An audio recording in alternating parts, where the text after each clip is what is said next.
سفیان ثوری نے خبر دی، ان سے عبد الرحمن بن عابس نے کہا میں نے حضرت ابن عباس رضی اللہ عنہ سے سنا، ان سے ایک شخص نے یہ سوال کیا تھا کہ تم بقرعید یا عید کے موقع پر رسول اللہ صلی اللہ علیہ وسلم کے ساتھ موجود تھے؟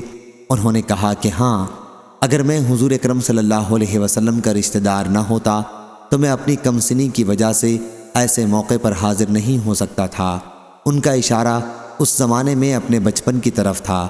انہوں نے بیان کیا کہ حضور اکرم صلی اللہ علیہ وسلم باہر تشریف لے گئے اور لوگوں کے ساتھ عید کی نماز پڑھی اور اس کے بعد خطبہ دیا۔ ابن عباس رضی اللہ عنہ نے اذان اور اقامت کا ذکر نہیں کیا۔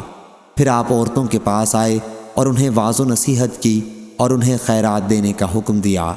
میں نے انہیں دیکھا کہ پھر وہ اپنے کانوں اور گلے کی طرف ہاتھ بڑھا بڑھا کر اپنے زیورات حضرت بلال رضی اللہ عنہ کو دینے لگیں۔